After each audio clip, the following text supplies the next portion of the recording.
The triple res team comp, otherwise known as the Guardian Revival composition, is one of, if not the strongest team composition currently in Marvel Rivals meta. Tons of pro players are using it, tons of ranked players are using it, but why is it so strong? In today's video, we're talking about this composition specifically, talking about all the strengths, weaknesses, and just the composition as a whole. And do me a favor, before you skip ahead, make sure to hit that like and subscribe button. Out of everyone that watches my videos, only 4.6% are actually subscribed. It's one of the best ways to help out the channel, so if you want to help me out, might as well. That's enough about that, let's dive straight in. So what exactly is the Guardian Revival team-up? Well, if you aren't already aware, it's a unique team-up between Adam Warlock, Mantis, and Star-Lord, giving them incredible offensive and defensive potential. Adam Warlock's regenerative cocoon isn't just for himself anymore. When he activates it, both Mantis and Star-Lord can temporarily become spirits, allowing them to move around the battlefield while waiting for revival. Now, this means that instead of being forced to stay down and wait for an ally, you can reposition yourself and instantly revive in a safe spot. But of course, there is a catch. This ability comes with a very long cooldown, so timing is everything. Now, if you're playing this team composition, you're typically sacrificing one DPS player to fill in that Mantis role. Now, you're also sacrificing that DPS slot so you get the 3 strategists, mainly due to the fact that Adam Warlock and Mantis cannot support 2 tanks, 2 DPS in each other. So having a 3rd strategist in a perfect world, it's either going to be Invisible Woman or Luna Snow as that other healer. Now, what makes Guardian Revival so effective is the synergy between these 3 heroes, so let's break it down. First, Adam Warlock, his regenerative cocoon is the core of the synergy, giving his team a second chance in a fight. He also has solid offensive and defensive capabilities, making him a key player in the lineup as he is the anchor. Now, when Adam Warlock has his ultimate up and the passives are all up, you're essentially giving 2 players 2 extra lives and they don't even have to go back to the respawn room. This makes it so this team composition excels in long drawn out fights where it's mainly focused on sustain. And when you're also playing Adam Warlock and Mantis, they're not only strategists, but they also kind of work like a sub DPS per se. Then there's Mantis. She's already a decent support with great healing over time abilities, and being able to reposition as a spirit gives her the chance to stay in the fight longer, plus when she revives she can immediately start healing her teammates again.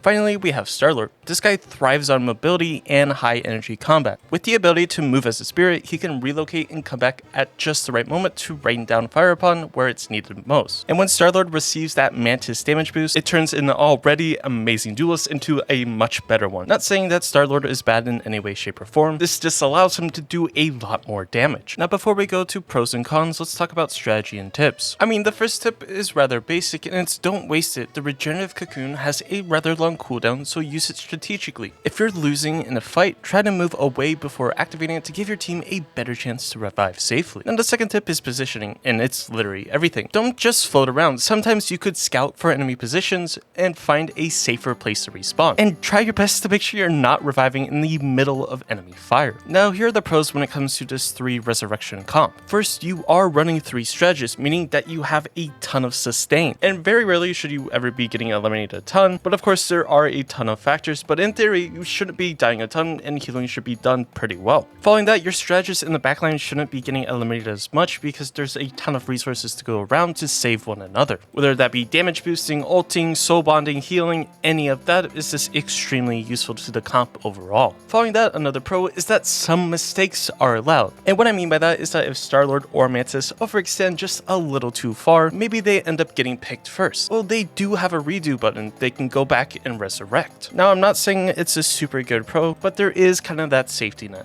Following that, you have the resurrection team-up ability, allowing for Mantis and Star-Lord to come back to the fight if they're picked off early. Then Adam Warlock can literally res again, resing both Mantis and Star-Lord, then popping his ultimate, resing his whole team and Star-Lord and Mantis again. Honestly, it's a never-ending cycle of reses. Essentially, it's a never-ending sustained battle. Following that, I guess another pro is that Star-Lord gets a lot of value. With all of the healing, damage boosting, your Star-Lord player should definitely shine. Now, of course, nothing is perfect. There's always going to be some faults. So what are the cons of this team composition? Now, first and probably the most obvious fault is that you're sacrificing one main DPS player to play Mantis or to play Adam Warlock. And because of that, you're putting all of your trust into that Star-Lord player, hoping that he can land all of his shots. Now, don't get me wrong, Adam Warlock and Mantis can do a ton of damage, but you still are pretty much putting all of your eggs in one basket, that basket being Star-Lord. If the Star-Lord isn't getting a ton of value, then the comp isn't going to be working the best. Following that, let's say your main healer gets eliminated first. In this instance, let's say Invisible Woman. Then you're stuck with Adam Warlock and Mantis healing.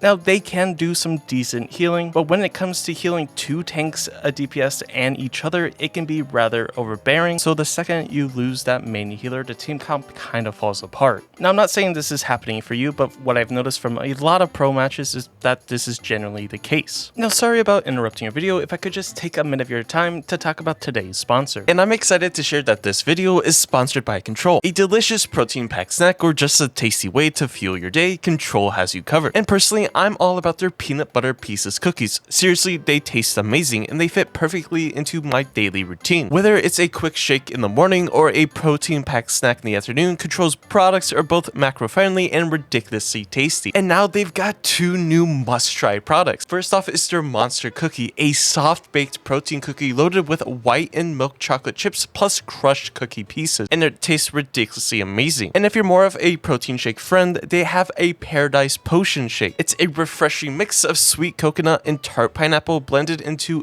and it's honestly fantastic. Now Control's snacks and shakes are designed to fuel active lifestyles, whether you're hitting the gym, gaming for hours, or just need a convenient, nutritious option. If you're looking for your next go-to protein shake, check out Control's website using the link in the description or scan the QR code on screen. And don't forget, use code DUCK at checkout to save 10% on order. But anyways, back to the video. Now let's talk about countering this team composition. From what I've noticed, it's one of the hardest team comps to actually counter. Now, one of the best ways of countering the composition is literally mirroring it. So just playing the same exact team comp as the enemy team. Although it's a rather boring tactic to do, you have to fight sustain with another sustain. So in that sense, it's literally just mirroring the team comp. Now, if you are going against this team compositions, there's some other things you can keep in mind. First, try to focus Adam Warlock. If Adam Warlock is connected with Soul Bond to other players on his team, going for his teammates is going to be harder than going for Adam himself. The second you get Adam Warlock out of the picture, the Soul Bond goes away, and that's one less thing you have to worry about. Following that, you want to deny safe revival spots. If you see Mantis and Star-Lord in spirit form, track their movement and pressure them with area denial ability so that they can't find a safe place to respawn. Although that's easier said than done when the enemies are reviving in the back of their team. So even if you can't track them and get a safe elimination on them, at least track how long their passive is down for. It's kind of nerdy, but it is one way to counter it. Now, another thing that I don't think a lot of people talk about is the vanguards of this team composition. The vanguards don't have that resurrection ability, so taking them out can be extremely beneficial. So playing Wolverine or Winter Soldier, use those heroes to really shred down those vanguards or get them out of position. Once you get rid of those vanguards, it puts a lot more pressure onto the enemy team's backline. And of course, another counter has to be Hela. Hela is just an insane character to go against. She can practically 2-tap any duelist character, with a few exceptions of course, and any strategist. And when you're playing Star-Lord and there's a Hela on the other team, it might get a little bit scary at some points, mainly to the fact that all it takes is a Hela with a little bit of decent aim to really take you out, even with the team up ability. So is Guardian Revival worth building a team around? Absolutely, but now you also know how to counter it.